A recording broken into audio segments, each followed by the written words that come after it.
Demons lie. They tempt. They corrupt. They're creatures of passion driven by a frantic and focused intensity. We can understand intensity. We can negotiate with desire. This is no demon. This is an angel. He exists in a state of absolute composure. He is the steward of the void, the keeper of the seal, the one who maintains the key to the deepest reaches of the abyss. He operates through precision. He brings order to the end of things. He releases his power by instruction and mandate, a calm, inevitable mechanism that follows its design to the letter. He is the fulfillment of a cosmic law, and he is more terrifying than any demon. If you too are more terrifying than any demon, check out Pantheon, our brand inspired by myths, legends, and folklore. We ship worldwide and are rated excellent on Trustpilot. Link in the description.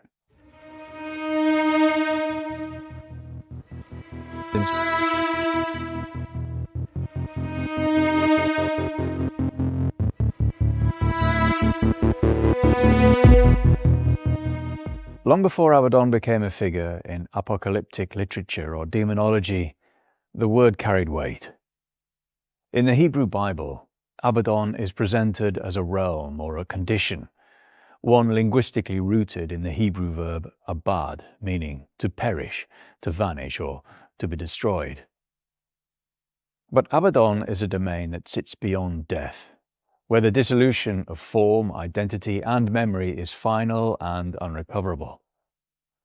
Across multiple Old Testament references, the term appears paired with Sheol, the shadowed land of the dead. In Job 26:6, Sheol is naked before God, and Abaddon has no covering. In Proverbs 15:11, Sheol and Abaddon lie open before the Lord. Together, these two terms are used to describe a landscape of the dead, where Sheol signifies absence and Abaddon signifies erasure. Abaddon is what remains when the self is stripped of story, of form, of return. The presence of Abaddon in wisdom literature isn't incidental. These texts grapple with justice, existential boundaries, and the architecture of creation. Abaddon becomes a theological necessity, a concept that allows for the unmaking of what can't be reconciled. In a cosmology where creation is intentional and covenantal, Abaddon is where what cannot be kept is sent to be unwritten. Not evil nor chaotic, but the theological equivalent of deletion. Essential, deliberate, and terrifying, precisely because it is part of the design. This is where the first psychological fracture opens. Abaddon is framed as a space entirely within God's sight. Abaddon has no covering. This is a realm laid bare to divine awareness.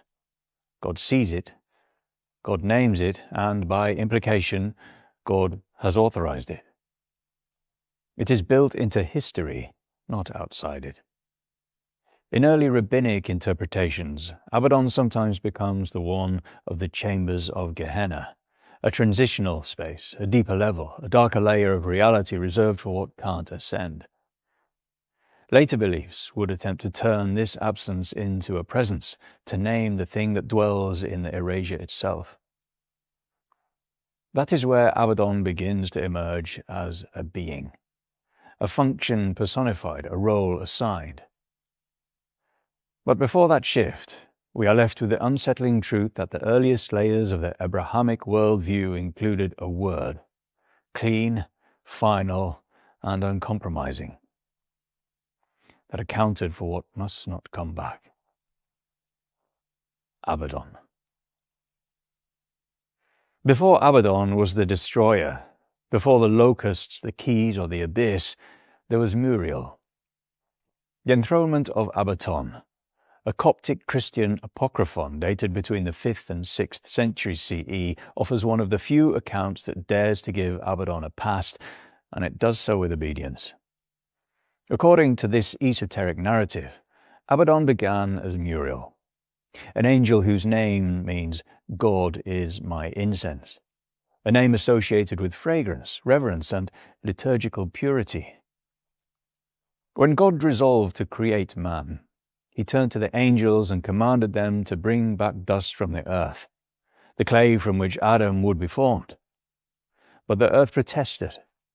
It cried out, warning that mankind would betray heaven and drown the world in sin. The angels hesitated, refused, wept. Some remained silent, none moved. Except Muriel. He descended into the dark, into the places the others feared. He reached into the substance of the world, the dust, the potential for failure, violence, desire, pride, and he gathered it. The matter of man, the future of sin, the seed of death. It was compliance, but in that moment of descent, Muriel crossed a threshold no other angel had touched. He witnessed the creation and, at the same time, facilitated its risk. And for that act, he was given another task. God said, "Because you are the one who brought the clay for Adam's body, you shall also bring back what remains. You shall preside over the dead, and your name shall no longer be Muriel. You shall be Abaddon." This shift is permanent. The liturgical angel becomes the angel of the end. The incense bearer becomes the keeper of the grave. A reassignment, a decision that the same hand which begins must also end. The creation must be balanced by uncreation, and someone must hold both roles. Muriel becomes Abaddon, and in doing so, he's given a key and told when to turn it. This isn't a descent like Lucifer, but something colder. If Lucifer is the rebel, the one who defied, then Abaddon is the one who obeyed, even when obedience meant becoming terrifying. In some versions of the enthronement of Abaddon, he's enthroned as king of death. He's given jurisdiction, dominion. His throne stands in the place where the bodies are returned, where souls are held, where the abyss waits to be opened. And unlike the demons of folklore who fight for their place or steal it through temptation, Abaddon inherits his title through function. He was chosen because he was the only one willing to carry out the task. In this, a principle is revealed, that horror can arise from faithfulness, that a being can remain entirely within the sanction and still be the most feared name in the underworld. Abaddon's story is grace applied to destruction, order, appointment, system. The one who gathers the dust at the beginning gathers it again at the end. And the cycle is sealed. The abyss is a masterpiece of architecture. It is a structure within creation designed for the specific purpose of containment, a sealed domain defined by boundaries, gates, and locks. It is a functional component of the order, and it operates under the stewardship of one who holds the key, Abaddon. In Revelation 9, the transition is marked by the turning of that key. When the abyss is opened, it is a moment of release for what has been held for an appointed time. From the atmosphere of that realm, a force emerges that operates with absolute adherence to instruction. These are locusts of a specific design. The task is focused and their time frame is fixed, exactly 5 months. The targets are identified by the absence of a specific seal. Their power is granted, constrained, and perfectly directed. They follow a king. Revelation 9:11 identifies him as the angel of the abyss. In Hebrew, his name is Abaddon. In Greek, he is Apollyon. And in Latin, he is exterminans. Each title describes a singular function, the completion of a cycle. He is the one who brings a conclusion to what is no longer required. Abaddon exists as a figure of authority. He governs the abyss and regulates access to it. He serves the script with total fidelity. He is a mechanism of divine will, appearing when the integrity of creation requires a deliberate conclusion. He executes mandates established before the beginning of time with clinical precision. While other messengers are defined by their relationship to God, Michael has the likeness of God. Gabriel has the strength of God. Abaddon is defined by his action. He is a verb expressed in a sentient form. He is the embodiment of the conclusion. Where others hold identity, he holds function. This is the lifting of containment at the exact hour the design demands. The abyss is the holding chamber for what must be set aside, and Abaddon is its faithful steward. He maintains the integrity of the lock and oversees the timing of the key. He represents the necessity of a final, authorized end. The opening of the deep is a moment of absolute suspension. It is as if the universe holds its breath, waiting for the weight to settle. When the swarm emerges, it takes the form of locusts, but they carry a gravity that the natural world can't explain. These are creatures of a focused order. They have no appetite for the harvest. Their focus is narrow, settled entirely on the human spirit. The function is the maintenance of presence, ensuring that every moment is felt with clarity that is heavy, constant, and unyielding. In almost every tradition, we are taught to look for the end. But Abaddon is defined by the endurance he requires. His locusts are the architects of this presence. The accounts in Revelation describe a window where the boundaries of the grave remain firm. It is a 5-month span where the threshold is held fast. Men look for a finish line that has been moved out of reach. They reach for the silence of the end. But the end has been stayed. This is the steady, breathing reality of Abaddon's dominion. While the end is often viewed as a shadow, here it is revealed as a transition that has been paused. Maintaining the boundary of the living, he enforces a state of existence that demands total, wakeful participation. The locusts are the physical extension of his hand. They operate with a calculation that is focused entirely on the fulfillment of the schedule. They are the instruments of a system that is perfectly aware of the heartbeat and the clock, ensuring the thread of life remains whole until the mandate is complete. In this moment, Abaddon is the overseer of the threshold, standing in the doorway to ensure that no one crosses before the appointed hour. Through his locust army, he manages the access to the finality of things, permitting conclusion only when the design is entirely fulfilled.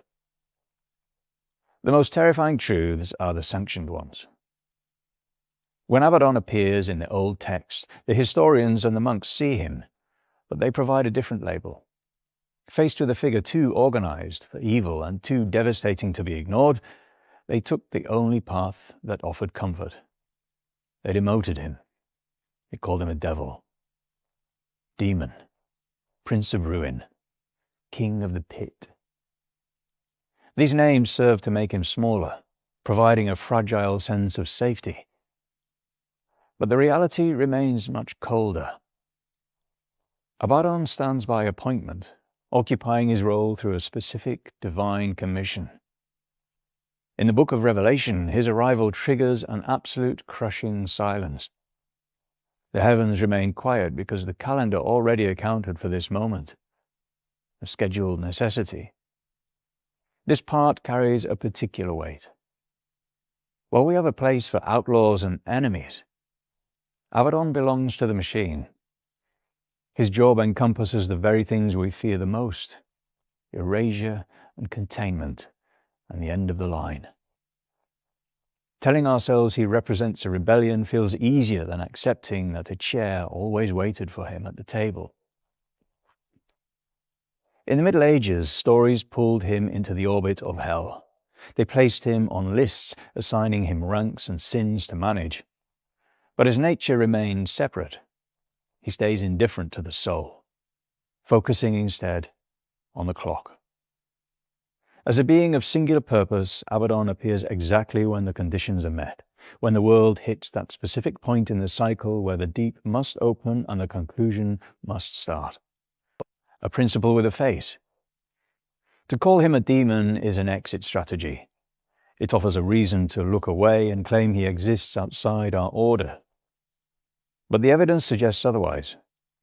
He forms the interior of the design, the result of a universe building a role for the end and finding someone steady enough to fill it. Abaddon arrives when the contract expires. He answers when the structure calls for the story to conclude. If the thought of a holy messenger overseeing the silence feels unbearable, then perhaps Abaddon is not the source of our fear. The fear lies in the fact that he was always meant to be there. In the Kabbalah, Abaddon appears at the very edge of our understanding, a boundary condition for the soul. He is the force that activates when the way forward is blocked. He stands at the veil, the space between what we can carry with us and what we must leave behind. Abaddon is the one who clears the path, removing the corrupted structures of the past when they can no longer be repaired. Later traditions place him in a role of systemic judgment. In these texts, his name serves to enforce a conclusion, to cut, to end. He is the guardian of the threshold, ensuring that we are permitted to rest rather than being forced to persist in a state of decay. He is a companion for those willing to look at the inevitable. In esoteric writings, Abaddon acts as the angel of cleansing fire. This is fire as a reset. He ensures that what has gone too far is allowed to stop. He is the refusal to let suffering become eternal. He is the mercy of the finish line. Across all these traditions, a single pattern holds. Abaddon is order breaking down into its quietest form.